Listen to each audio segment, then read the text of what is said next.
Thanks very much. It's certainly an interesting topic, the whole question of design excellence. I think I, however, are going to take a particular position. I mean, I have been government architect, I've been part of government, I'm now representing very much the private sector as CEO of the Urban Taskforce, which is a whole lot of people in the development industry. So I want to kind of overly position that angle rather than maybe a broader sort of perspective.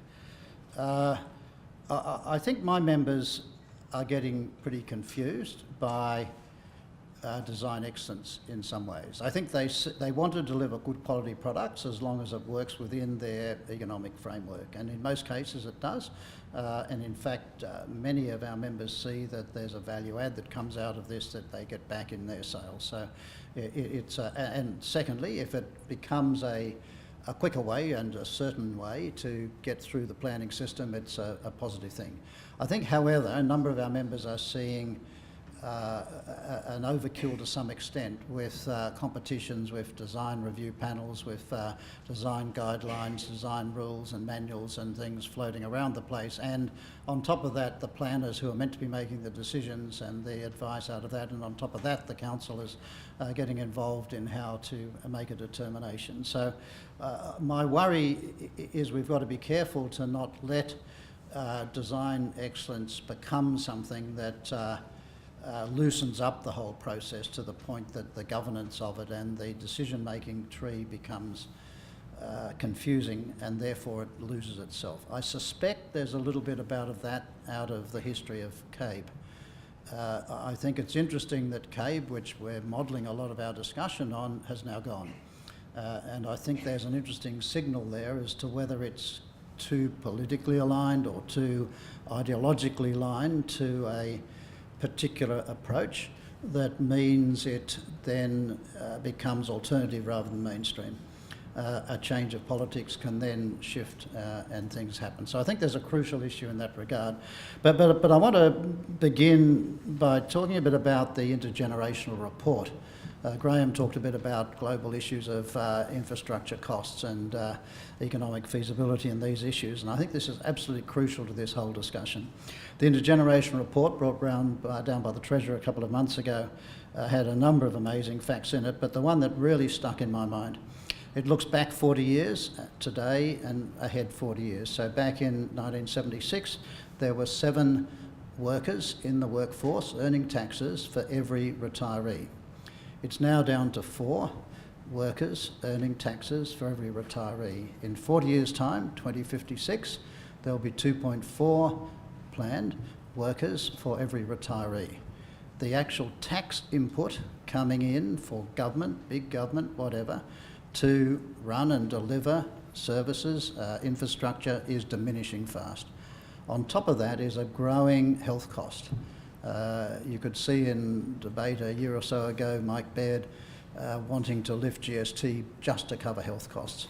I mean, one of the stats in the Intergenerational Report was about age. 40 years ago, there were 100 people aged 100 or more. It's now 1,500 people, but in 40 years' time, there'll be 18,000 people in New South Wales aged over the age of 100. The health costs that are going up with that are going to be fundamental. So the point I want to make here is there's a very interesting ideological shift here between the role of government and the role of the private sector relative to incomes that come in that actually fund the role of government. And I think that a lot of the debate that's happening about infrastructure provision, value capture, affordable housing, all of these issues get caught up in this debate. Should government do it all, sort it out, make it all work? Governments are getting less and less resources and saying we're going to have to shift to the private sector to make things happen. So I think there's a fundamental cultural, philosophical, political shift here between left and right, between Labor and Liberal, between governments and private sector, regulation and innovation, even within that sort of area, CABE and no CABE, or even in more architectural terms, which some of the documents have, including the one the Government Architects Office has put out, contextual design versus distinctive design. I think there's got a fairly fundamental splits that are happening in the broader part of society. And my kind of message in a way is that I think the whole rolling out of design rules and regulations and the what seems to me to be a little bit more of a left Labor position in the context of a right Liberal government, both federally and state, in my mind has got a slightly strange connection to it. And so I think we need to very carefully manage this or we'll get trapped. And I think if one looks at Cabinet and the left-right splits and the medium and those sort of issues, I mean, there is a Minister for Better Regulation, for instance. There's a whole new department set up in Premiers and Cabinet to look at outsourcing where you don't need to do things. They've just put out the property information services to the private sector, the title of land out to the private sector, etc. So I think we just need to be a little bit careful of understanding this swing between what governments do and what private sector does. Now, I'm representing the private sector very much in my current role, and so I can see how this pans out with my members going to a council saying, look, here's a fabulous proposal, we've worked out this. They then often go to a design review panel that says, no, change it down to this, and then the planning staff say, no, we've got a different opinion, and we get a bit of a dialogue happening here. What I think is needed is much more rigour and clarity about design type issues. And in fact, I even found in the document Better Placed, it hard to work out what design actually is. I mean, the definitions, and here it says what is design, and it says the key aspect of sustainable development. It's both an approach and a process. When you go, what makes design excellence?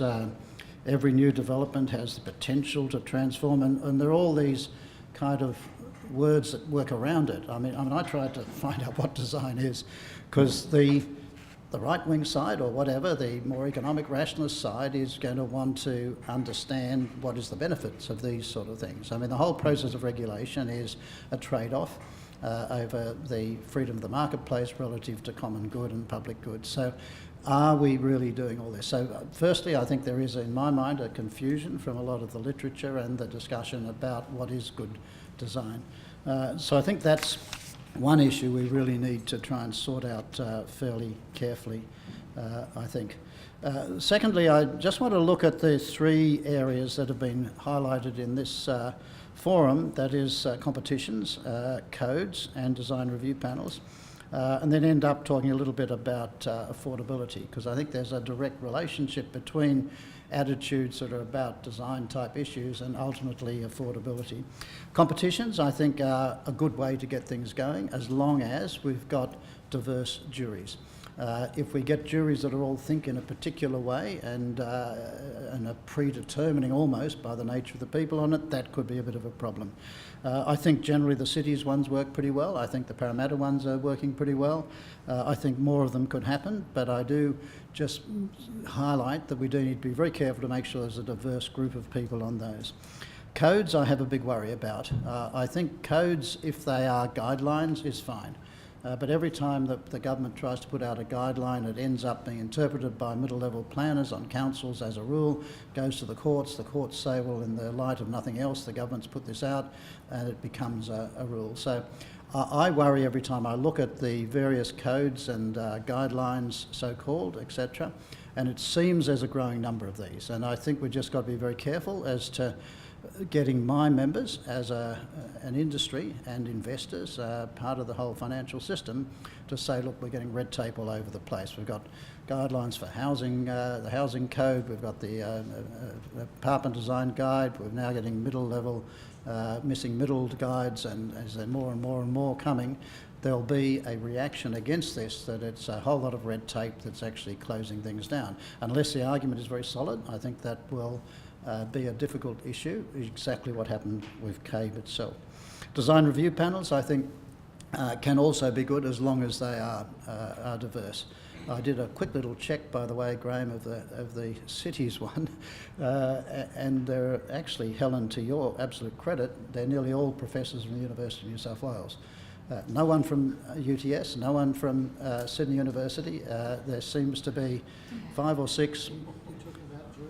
No, not juries. I'm talking about the design advisory panel and things. So, well, no, I'm talking about the design advisory panel and that we need diversity. What's that? Okay. I'm just saying there are 5 professors from the University of New South Wales and none from any other faculty. Anyway, but I'm just making a comment that we need diversity in these panels. We need to open things up, etc. I just want to end on the question of affordability. I mean, the industry is interested in affordability. We've just put this publication out about how to supply 40,000 affordable homes by working with the Affordable Rental Housing SEP, by modifying a few formulas to get things to happen. If there's an incentive system that encourages people to do this, a lot of things can happen. If, however, it's all overly regulated, tight, controlled, the industry will not be providing as much as we need to. So I'm a supporter of design quality. I think finally my final words are this, that the real reason for design, in my opinion, is the city is going to have to become denser. We can't spread out. We're going to double the number of people in the next 40 years. Density can be delivered if we link it into design. And I think that's the real rationale that can be delivered as part of this. I'm not sure, however, if that's the rhetoric that goes through a lot of the issues I've seen at the moment. Thank you.